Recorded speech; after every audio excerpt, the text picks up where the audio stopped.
This session is entitled the Second Annual Smackdown, Wrestling with the Tough Issues, which is really a discussion that is driven by you in the audience. We have incredible government panelists that we're excited to invite today from DHS, DISA, HHS, and SBA, who will candidly discuss your thoughts and current topics from the marketplace. But first, I'd like to welcome to the stage two of the most respected former government leaders, our moderators, Ira Hobbs. Where's Ira? And Karen Evans. Karen, please come to the stage and they'll introduce our illustrious panel. Thank you.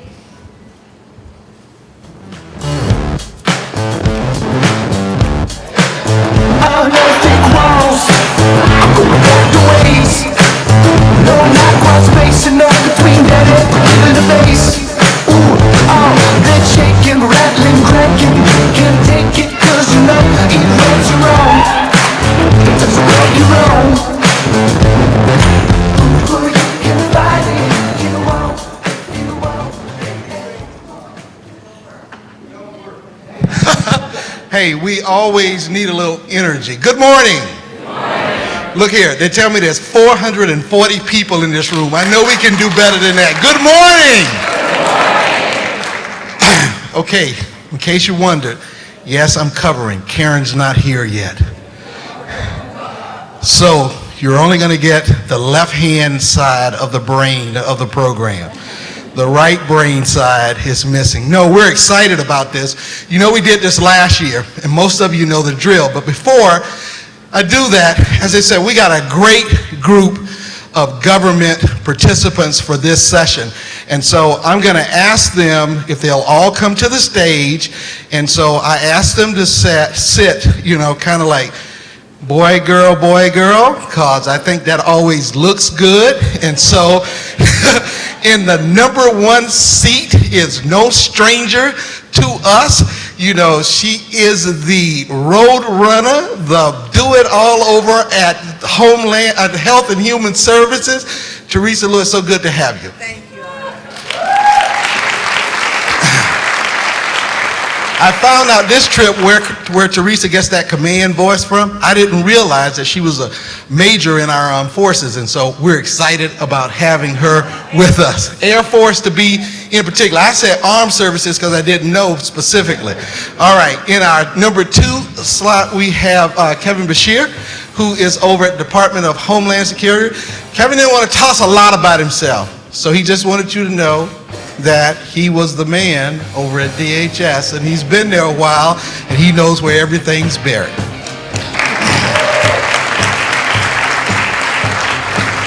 We're extremely delighted to have representing all of the armed forces on the DOD side. I'm just saying that. She's already rolling her eyes at me, but we have with us Sharon Jones. Sharon's into photography and digital scrapbooking. So glad to have you. Thank you. And last but not least, another survivor from last year, Smackdown 1, Eugene Cornelius. For those of you who may not know, if you've ever gone to the Washington District Office, that's one of Eugene's locations, and he has responsibility for that operational part of SBA nationwide, worldwide, I want to say. And right now, if I remember correctly, you're working on creation of a small business program for the country of Egypt. Right? Absolutely. So all of y'all who need to start your 8A again can go that way. Okay, here's the way we're going to roll. We're going to give each of our panelists a couple of minutes to kind of like frame themselves for you here this morning. Then what we're going to do is we're going to focus on the questions and the issues that you have. And so I'm going to be moving through the audience on this side. Now, for you folks on that side, have no fear, you know, because you always have to have someone in reserve. And so I'm very pleased to have Don Arnold, who's going to assist me on that part on that side. So if you got a question, a burning issue, something that you would like to ask any of our panelists, okay? And it's not by their agency or whatever, but it is about small business. So we're not defining the topic, we're letting you ebb and flow. That's the beauty of this kind of an engagement. And I generally start with the first question, so that's my prerogative, and I'll do that again today. The other part of that is, okay, they're not going to answer questions about when your proposal is going to come off a hold, okay? They're not going to tell you why you did not make the competitive range, okay? That's for you and your contracting officer to resolve and to work out. Start, we're going to go in order, 1, 2, 3, 4. You got a couple of minutes. Let's hit it, and let's hit it hard. You can choose to use the portable or go to the mic, whichever's up work for you. I'll take the portable. All right, good morning, everybody. Good morning. Again, my name is Teresa Lewis, and I'm the OSIBU Director at Department of Health and Human Services. How many of you know that the Department of Human Services, Health and Human Services, actually employs 85,000 employees? That we give out $400 billion annually in grants, $18.5 billion annually in contracts, and we have small business specialists in all of our octaves, and we use probably 25% of our spend goes to small businesses. We've awarded one of the largest GWACs to small businesses under the NITAC GWAC. We actually have a booth out back in the foyer, so please, when you get a chance, take a look at it. But Direct Prime Awards, $20 billion, small businesses, and we've included all types of small businesses on that contract.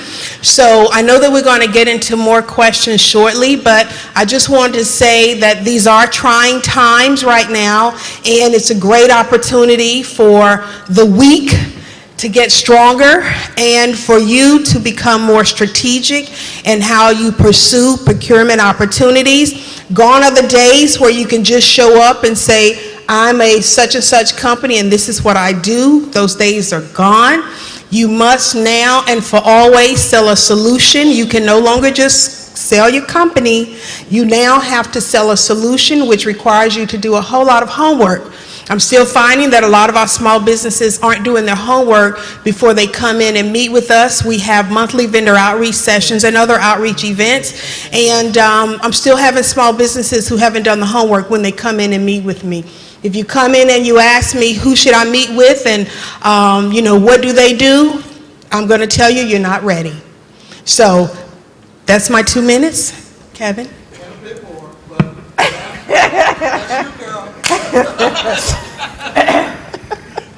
Well, let me start with my first observation, and then can you hear me? Yes. Into this? You all a mic. Yeah. That's why I thought I was double mic'd. Okay, how's that? That's great. Good? Okay.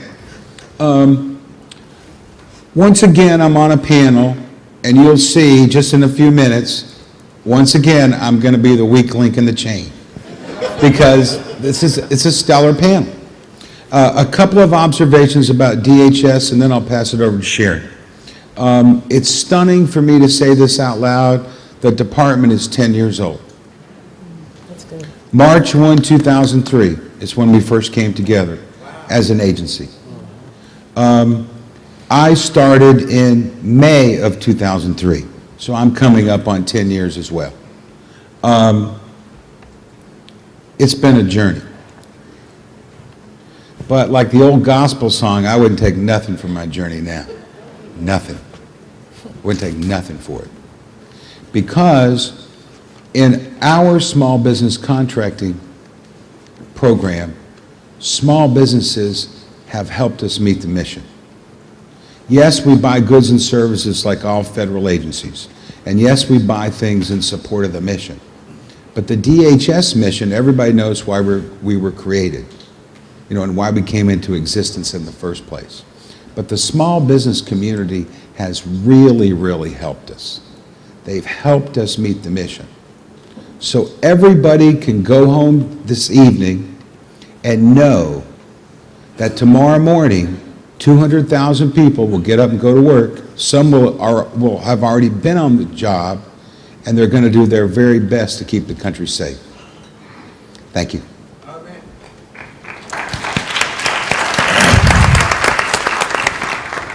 Good morning, everyone. I know that Ira gave me a very lofty introduction, saying I represent the entire armed forces.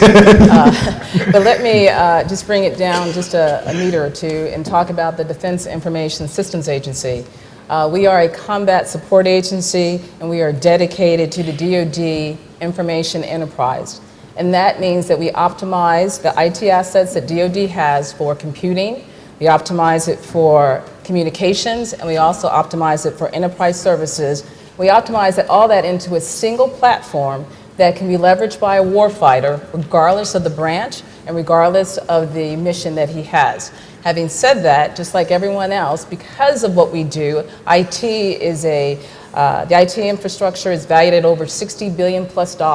And therefore, it is trying times as we go about reducing redundancies within the Department of Defense. So when you take that into how are the tough times for small businesses that are in IT, it means that it's tough in terms of you have to look at your services and the products that you're offering. And as Teresa said, it's about bringing a solution to the table. But it's also interesting times because you have an administration that is dedicated to the advancement of small business within the federal departments. So I just want to say that this is a good day for all small businesses during the next few years, okay?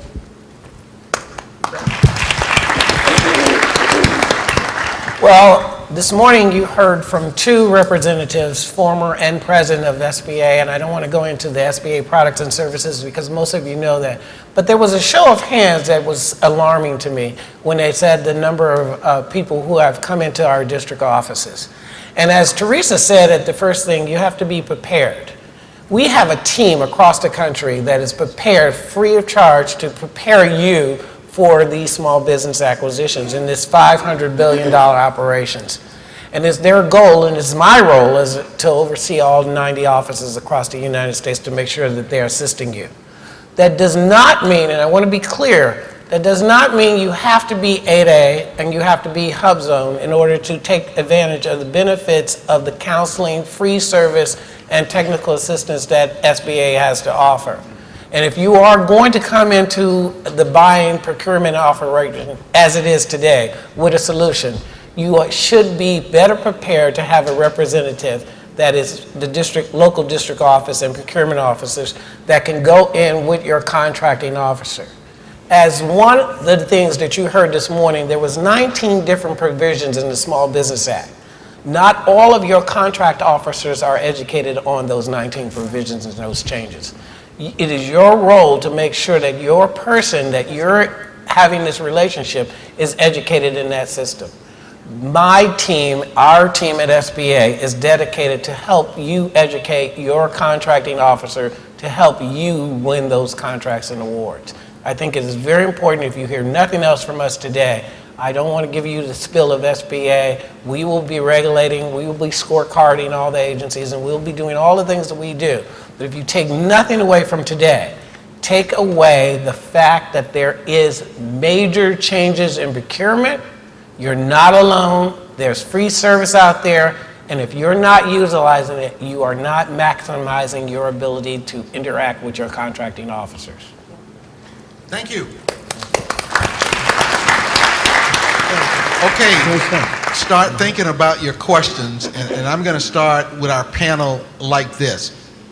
Defense Authorization Act says senior executives now have to have a performance element that speaks to their awareness and goaling with respect to small business utilization within their organizations and departments. Question I have for you, because other inquiring minds want to know, is it real? Is this really going to happen?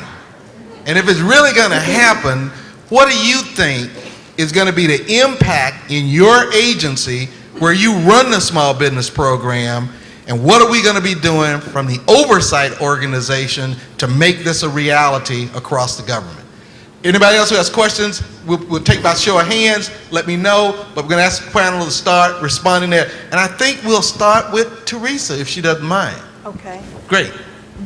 At the Department of Health and Human Services, last year, our Deputy Secretary, Bill Core, mandated that small business as a performance element be included in all of the performance plans for all of the SESs that have contracts to award, as well as all of the acquisition personnel, as well as all of the program managers. Needless to say, last year there were a lot of growing pains and a lot of grumblings. And this year, however, that we didn't get that. In fact, what we're getting now are individuals who are contacting our offices wanting to know, what can we do? How can we achieve this performance requirement? Our Deputy Secretary, he's very supportive of the small business program and actually is hosting one-on-one meetings with the head of the agencies such as FDA, NIH, Centers for Medicare and Medicaid Services, Centers for Disease Control. I meet with him on a regular basis, and so he's bringing these individuals in to find out or to hold them accountable for not only meeting that performance element, but as well as their small business goals. So it's having an impact and it's trickling down. At DHS, we have the small business performance element in all acquisition personnel, senior all the way to entry level. But it's acquisition with a capital A, so it's everybody who touches acquisition. That's our current structure. So we'll review the written language in the NDAA and then just move forward based on what it says. Thank you. Okay, and on this I can speak a little bit on DoD. On DoD, that was the requirement of our senior leadership or anyone who touches acquisition have a small business performance element included in their appraisals. We did that last year, and now for DISA, it was just standard for the course. We have an exciting leadership who's always been very supportive of our small business programs. They've actually gone out of their way even before, it's never had to be in their elements because they've always been supportive of our small business programs. So it is a reality within the Department of Defense. It's definitely a reality within DISA. I think the impact for us is that we have a strong small business program. We have strong leadership from the top. So I really don't see any change except for the fact that I just think that I really don't see any change because they do support our program. Let me be very clear, it's very real. And what you heard earlier was we are aligning, this administration is aligning contracting officers' responsibility with program office responsibility. In putting this critical element in the senior services critical element performance, we are saying that you are responsible and will be graded based on your ability to meet these demands in these operations. And we at SBA will be looking at this as we evaluate scorecards. This is a very real thing. And if you are not on board in the federal government, it will be paying to pay. What you are seeing in the president's budget to give SBA more contracting officers and oversight ability to monitor this behavior and to see that our contracting officers in our 24 agencies that participate in SBA and into small lending and their program officers are in line. We have always had the problem of the contracting officers having a requirement and the programming officers being expedient about getting their operations into operation. This brings both into the mix and brings them on board. And this is balancing and adding teeth to those regulations as those goals are set. Thank you, panel. Before we move forward, Could I make an announcement, Ira? Karen gets no, yes, Don, of course. I have two comments. One, Ira, I want to thank you for your professionalism and your leadership in taking over in a moment of stress. And I really want to congratulate you for forming your question in the form of a question. Thank you very much. And the second thing is Karen Evans has arrived. My life is complete. Okay, let's give her a round of applause. Ira, you're going to quit doing panels with me. I'm sitting here from the Beltway. Anybody who had to do the Beltway, 4.5 hours to be here this morning. That's how important this Poor is. baby. No, this is important. This is important. But Ira always teams with me so that we can go on no matter what. So we've divided the room in half, right? Okay, so our half has to win. We have to have the most questions for our panel. Okay. Make it worth my while for driving down here, you guys. Okay, and part of what Don was trying to get over to us, right, is like if you got the Gettysburg Address written down and you just feel a compelling need to share it, don't. Let's keep our questions sharp, succinct, okay? Remember they mentioned up front too, this is vendor neutral, right? So if you got the world's greatest product outside of this room, don't catch them in here, okay? Let's roll. Here's our first question right here. Hi, Rosemary McDowell. The question I have is, in the next 5 years, where do you see most of the procurement dollars going towards, such as health, large systems, and that's to each one of you, the question. So at Department of Health and Human Services, of course, health, but especially health IT. And which is why, again, I mentioned before the NITAC procurement. You're going to see a lot of contracting officers using existing contracts because, one, the career field is dwindling down, and two, it's a fast and quick way to get to the small businesses. And so if you're not already on an existing contract, you need to start teaming and partnering with some that are. Yeah. I think that you're seeing, when you hear the people say that we're going to be looking for solutions, you're going to look at multitask requisitions. So I strongly suggest that you look at ventures, joint venture situation, mentor-protege ventures that augment some sector of the IT firm. Because the IT world is where most of the procurement is going to come, but it's going to be coming related to the program offices and the delivery services related to that. And those are going to be vast. And so you're going to need IT people who are going to be working with everything from construction to program operations and services related things. Health is going to be a big issue with the healthcare reform. And international trade. How are we going internationally and where are we expanding? And economic development things. One of the things in this year's budget that you see the president presented, and I think that everybody should pay strict attention to, is the transportation, roads, bridges, and construction work related to that. So construction and IT, I think, is going to be a combination if you look at what we are going to be doing with our infrastructure and where we're going. These are things you want to make sure that you are collaborating with and you are working with and creating a person that has that mix for you, that you can work with and move quickly on. The other thing, like Teresa said, is that if you're not on the list, using those products and using those vehicles that we in government can use to quickly get to you will do you a better service, I believe. Okay, so let's talk about the Defense Information Systems Agency. We are primarily the IT provider for the Department of Defense, particularly in the area of the networks. So for us, the big push is three areas. Cybersecurity, we're very much on the security of the networks. The other area is mobility. We're implementing the use eventually throughout the department in the area of tablets and the area of smartphones. We have a pilot right now going on within the Department of Defense. So mobility is going to be a real major push within the Department of Defense. And the third area is going to be the cloud. DISA is the cloud broker for the Department of Defense. So that is changing the way everyone is going to be looking at how we get information within the Department of Defense.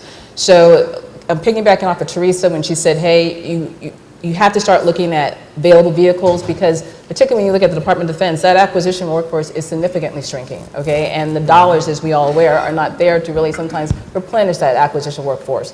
So you have to basically team, become a prime contractor, get on GSA, start looking at those different vehicles that can really maximize your opportunity. But those are the main areas within the Defense Information Systems Agency. Okay. At DHS, since the goods and services we buy are so closely aligned with the mission, we expect to be buying the same types of things, over the next few years. I mean, barring unforeseen circumstances, those kinds of things that happen in government service, those are our basic expectations. Let me name just a few of the things that we buy a lot of from the small business community.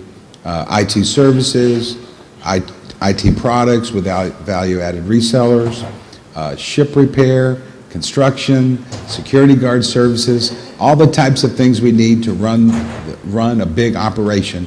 We're going to continue to buy those things. Now, there could be varying degrees and things like that, but we don't currently see the landscape shifting from what we're doing now. So we have a question right here. Okay, three-part question, but real easy. So in November of 2011, GSA reinterpreted the rules and said small businesses now agencies would be able to give small businesses credit if they use the GSA schedule of a small business. The three-part question is, how did you interpret that rule? Two, what has been the impact within the agency? And the third question is, have you applied it to both goods and services? Sir, were you talking to me?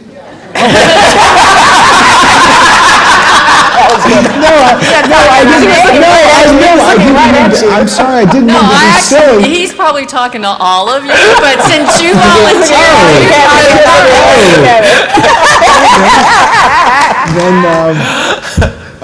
then let me answer your question. Our interpretation was that the FAR coverage for November 2011, when it was amended, was a reflection of the Small Business Jobs Act, and it gave the first time written FAR authority for contracting officers to do set-asides in a multiple award environment, including GSA schedule.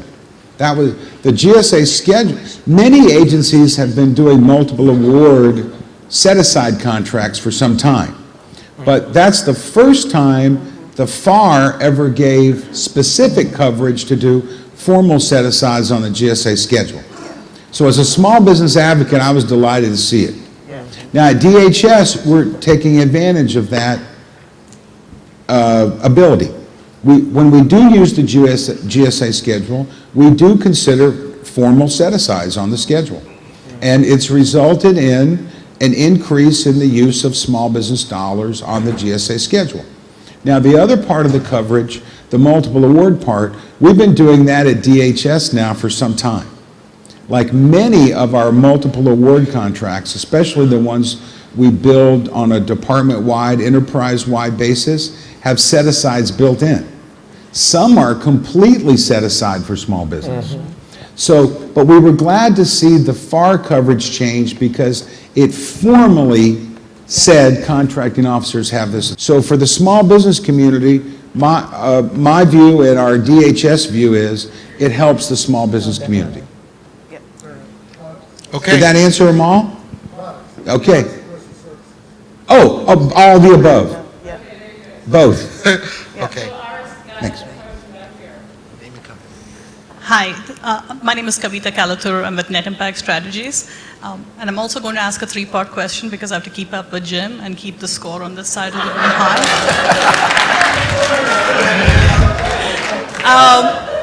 So my question is about the OSDBU function. I've interacted with almost all of your OSDBUs, registered in your databases, sent over my capability statement, inundated your specialists with calls, and they've been very helpful.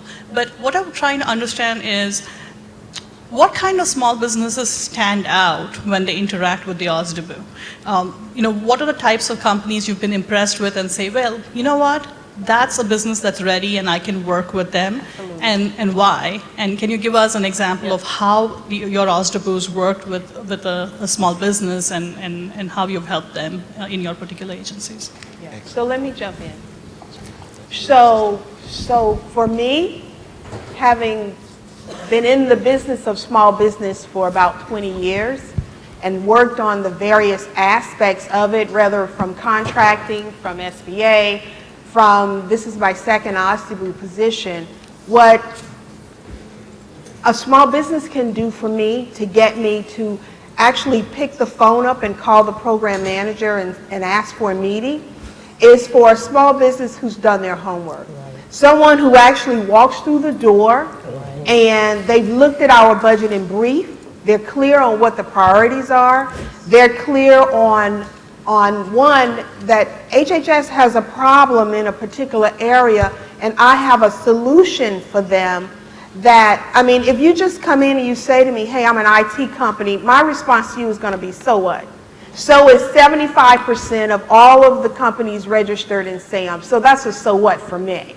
But if you can come in and say to me, FDA has a problem with, how they're tracking smoking cessations, and my company and I have developed this resolution, and this is how we believe that we can save them time, we can save them money.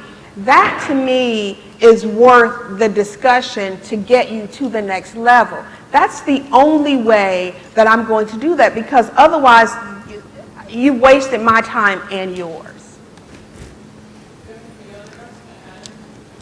Just an observation.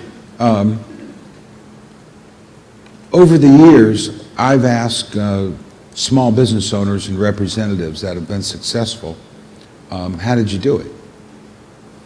That's where you hear the great stories. But, I mean, I never did a formal survey, where I, had you fill out a document. But there are 4 answers that you get over and over again when you talk to companies. And if I see an up-and-coming company mirror these 4 items, that catches my eye. That's how I wanted to answer your question. Let me tell you what these 4 things are. Now, you get more than 4 answers. I just mean this is a pattern when you ask the question. Teresa said one already. The first thing is the company has done their homework. I mean, that sounds so old-fashioned. But these days, you have so many tools available to do your homework that you can do it. The second area that small businesses that have been successful tell me is that they have some type of network. It comes in all shapes and sizes. This is one good illustration today. But you have some way, you have the capacity to interact with others that are in the same environment that you are. It's more than changing business cards. You got to do that, but it's being hooked in. Okay. The third thing is that these successful companies know the difference between pre-existing contract vehicles like IDIQs and multiple award contracts and open market buying. Because based on how you position yourself, you need to know all the rules. Like Teresa gave an example of one. Yeah. What was yours? What, the budget and brief? Yeah, no, the new contract that's... The NITAG? Yeah, NITAG. Yeah. That's an example. See, if you're on NITAG, you got to know the rules. If you're trying to get on it, you got to know the rules. You got to know how Fed Biz Ops work. You got to know the landscape. And the fourth thing is, these successful firms know the ins and outs of teaming. Teaming is a phrase that's thrown around like constantly. But you have to drill down and know it and make it part of your strategy. That's what these successful firms have told me. So I figure that's valuable information to the audience because that's the feedback I've gotten from these firms that have done well. Hi, Bill Giandoni from Government CIO. First, I want to say thank you to everybody that works in the various OSDBU offices because although I haven't worked with your agency specifically, I have received a lot of assistance and guidance from other OSDBUs, so thank you. My question kind of comes in the form, my experiences with OSDBUs have been extremely helpful and they've plugged me into who I need to talk to at the various agencies. But is there any internal marketing? Like, do you ever go to the program offices and say, hey, look, it's time to not just look at small businesses because we need to hit our goals, but let's start looking at small businesses from the standpoint of pricing and cost effectiveness. When you start comparing the labor rates and categories of a small business versus a large business, I mean, they can be half in some situations. And 9 times out of 10, you can get the same exact employee from one of the large firms at a small business firm. So I was wondering if there's any marketing efforts that you guys do to the program offices internally that kind of highlight the cost savings that's associated with going with a small business. I'll take that. I can tell you that across the government, that is a major issue for them. One of the things that you guys must understand, that contract officers prefer to use small businesses where they can because of your flexibility. There is an adaptability clause that helps them reach the quality of what they do. And as a regulator, as SBA, we watch that and we look at that and we say, well, why are we not meeting our goals? And the thing is it's this back and forth level of education that both of us have to do. It's not just internal to the agencies, but it's also on your part. And that's why I said very candidly at the beginning, if you are not utilizing the services of the PTAC and the SBDCs and the SBA district offices and the like, then you're missing the boat on a relationship that you could build with your contracting officer. When the contracting officers try to get a contract, not only are they going for that goal, but they're also going for that added value, that earned value. And that tends to be 10 to 20% increase value when it comes to using a small business versus a big business. It's like steering a ship. You can steer a big company, but it takes more to steer that big company than it does the control you have of a small company.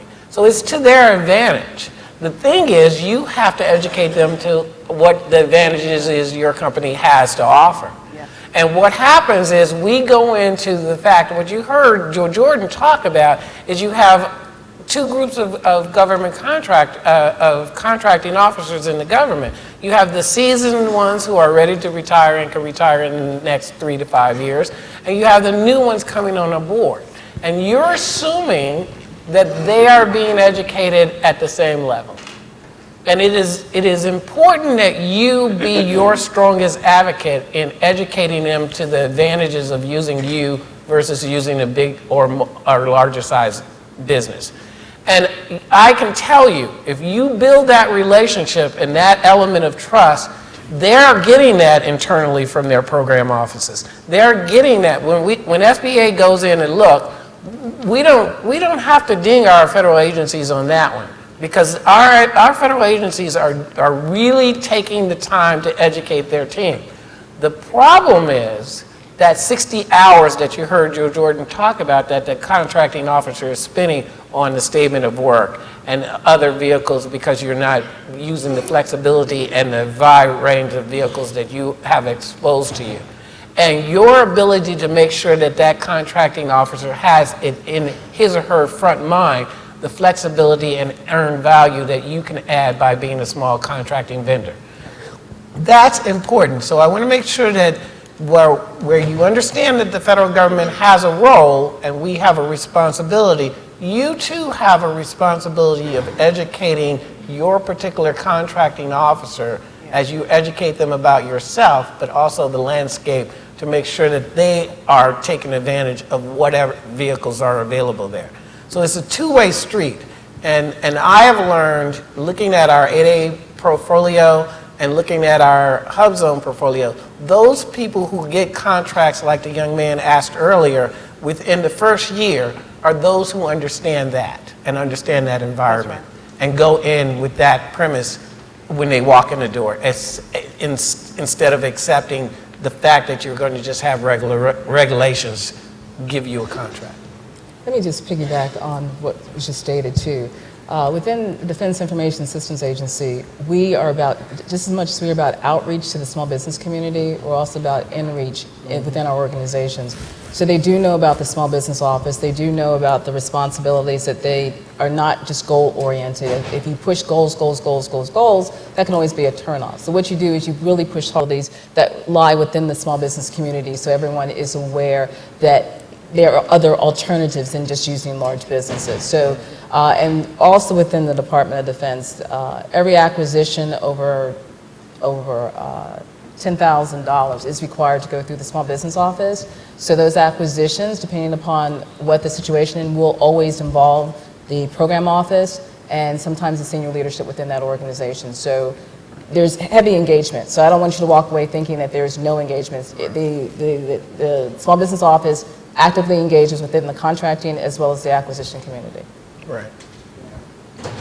Hi, my name is Darrell Scott. I'm Director of Partner Relations for Serco Incorporated. I have two separate questions, and you can choose to answer either one.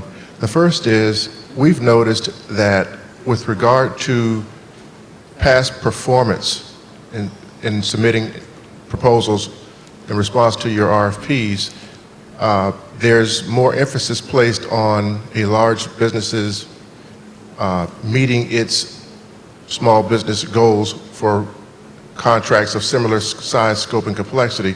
And I was wondering, is that a carrot or a stick that you find that you're trying to change the behavior of large businesses? Mm-hmm. And the second question is, what, if any, reasons that you have seen that will stand up so that a small business set aside, a piece of work won't go small business set aside? What are some of the justifications for staying full and open? Thanks. Staying what? Full and open. What are the justifications, people requirement full and open? Well, I'm going to answer the first question because I didn't understand the second one. I didn't hear the second one. Well, the second one is, if you have a small business set aside, if you have a contract or an effort that you did small business set aside and someone sends a proposal in and then you change and go with a big company versus the small business. I think what he's asking I thought he asked the question, what were the justifications on why you would not go full and open? Well, he's also asking like, what, yeah, along the lines of what is your decision, like what's the decision process of why you would change your mind? Okay, so again, I'm going to answer the first question. I'll let you guys answer the second one because I'm a Well, he also told you you could choose. He said you could choose which one. We're going to choose the first question. Okay, there you go.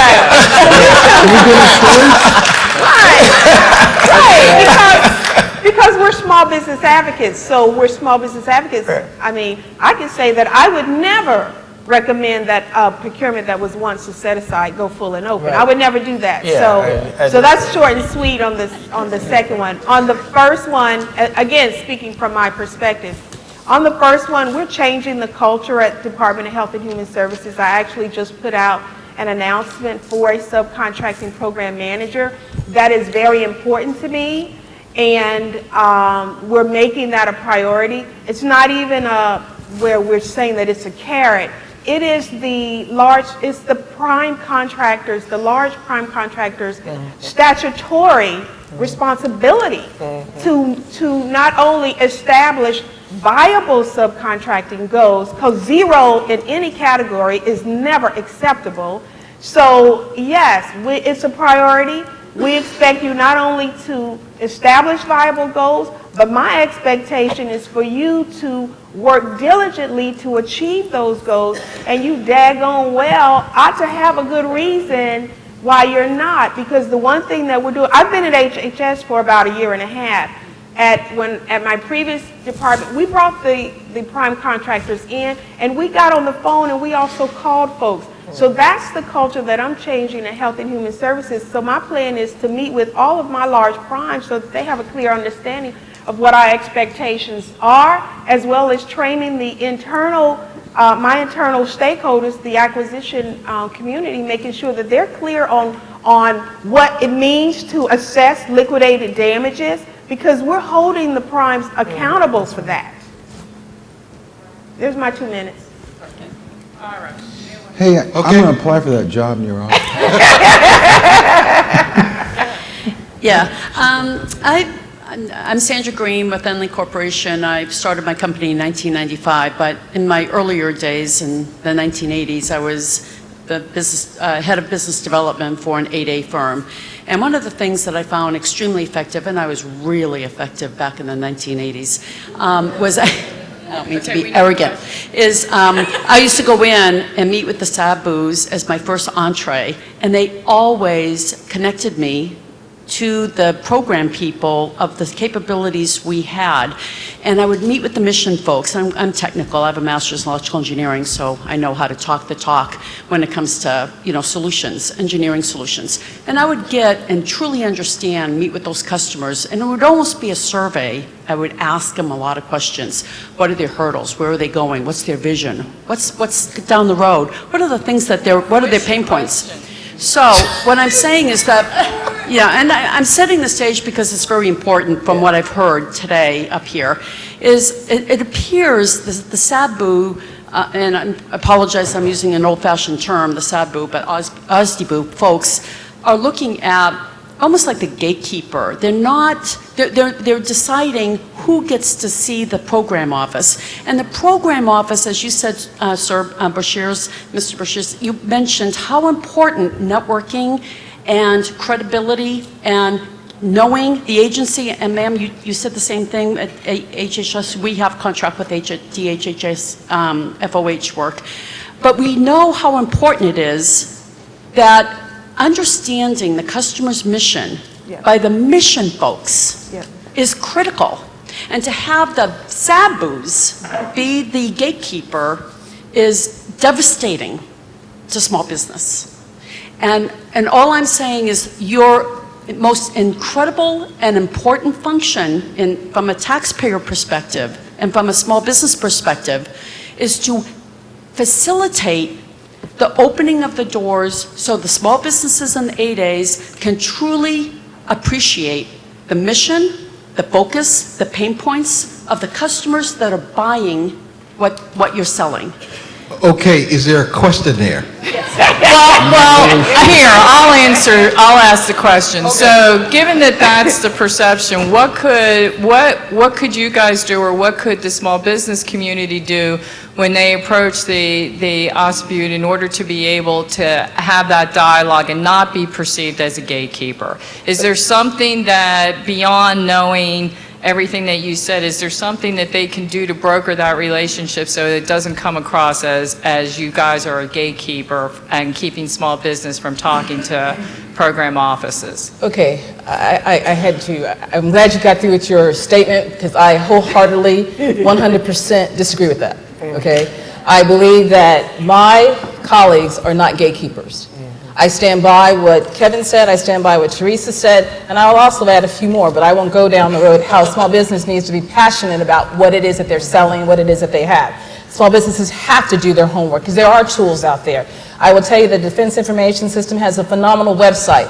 No one goes and looks at that website. I can't tell you how many times I met with small business and said, hey, have you looked at our website? Oh yeah, right before this meeting. But if you go on YouTube, we have videos. If you go to our website, we have email alerts. We're on Facebook, we're on Twitter. There are so many ways you can connect with our agency. Oh, and yeah, by the way, we have an open policy. You don't have to go to my office to go talk to any of our program managements or talk to any of our senior leaders. You can basically just step out and just make a phone call. If they're available to meet and see you, they will. But you have to understand that there are thousands of small businesses and only one of us or one of that particular program manager, but the accessibility is 100% there. It is 100% there. I like to answer that because I too totally disagree with that. I find that weird. And this is why. I think that there is one key way in which you do it. Every one of you know that the government is an open book. Get that department, get that agency's budget. Find out on that website who's in charge of that budget area, and that budget will tell you pretty much what they are going to be buying and what they're going to be focusing on and where they're going to be doing. And we did that when I was the district director in New Orleans. After Katrina, I had my 8A portfolio. I went to my 8A firms and I said, who are you contracting with? Let's pull their budget. Let's look at what they're possibly going to be purchasing. And let's match you with the agency that's going to be buying your product or service. And then let's find out who in that department is the head person that's going to be responsible for that procurement. That's how you do it. If you're expecting, now you're the small business and this is your dream and this is your world, and if you're expecting a government agency to get you through the gate, then you need to roll over and have another drink, honey. You know, we are not going to be meeting payrolls, we're not going to be cutting on lights, and we're not going to do that. We're not wired that way. That's what you're wired to do. So my suggestion, and a strong suggestion to you, is find out what your product and service is, who's buying it, whose budget has the money implemented for the next 6 months or 18 months to do it, and who's control of that purchase and who is responsible for making sure that acquisition takes place. Okay. And then get in that door and meet that person. But can I add something? Go. Yeah. Is that the panelists are right. I don't know, it may be like tomatoes. I do kind of think that sometimes we do act as gatekeepers. But I just need to be realistic. There are some program managers that still don't understand that they can meet with small businesses. Some are afraid that if I meet with them, I'm going to give them a competitive edge. So let's talk about realistically what happens. So when that happens, yes, I do think that you need to contact the small business office and let them help you make that bridge. And also, you know, let's just keep it real. Everybody who's a small business is not ready to do business. So I don't think that I should refer every single body to the program office. That's just not realistic. Smack down. Just smack us down, okay? I want you to succeed. Yeah. But that's why I'm just saying how critical it is for you to do the work. I mean, I can't tell you just since January, there have been 2 small businesses who've lost opportunities because they said they could do X, Y, and Z. We went out, we awarded them contracts, and now their contracts are being terminated because they couldn't do what they said, what they contracted with us to do. So I'm saying, be realistic when you step through the door. Be ready to do business. But tell the truth. If you know that you don't have the capacity, my panel members have talked about teaming. I call it strategic partnering. If that's what you have to do, do it. But do it right. Okay, Teresa, I gotta help us get back on time. There's never enough time for Smackdown. And one day we're gonna just have to do a Smackdown conference for a day and a half and just smack each other all around. But we're gonna close with one final question. But before we close, let's give this panel a round.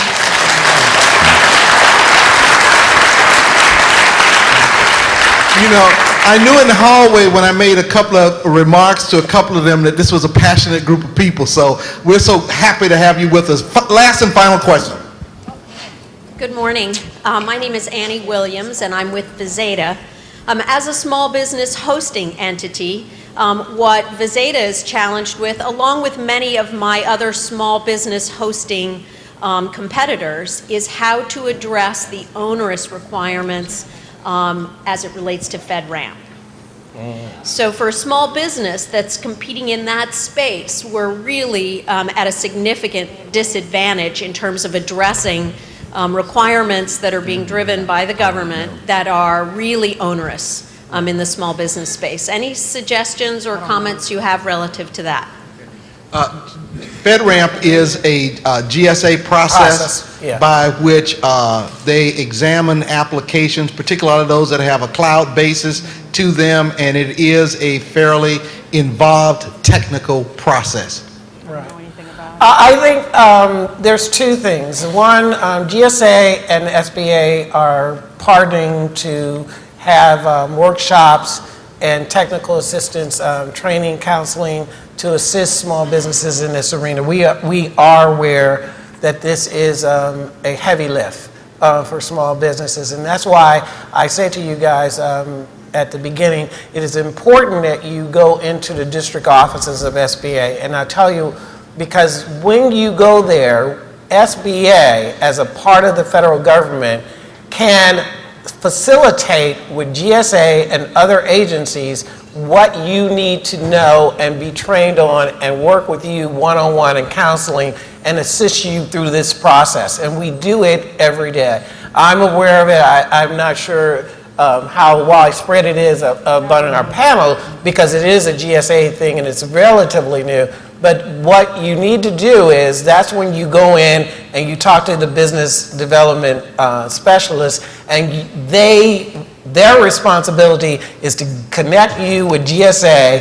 And in Washington, D.C., we have a once a month workshop with GSA just to deal with GSA-related issues. Even though they're not SBA, we partner with GSA to do that. So if you are somewhere else in the country, go to your local district offices and get them to respond to your need, and they will get the appropriate people and assist you in that help. Okay, Kimberly, back to you. Thank you all so very much. Let's take the panel.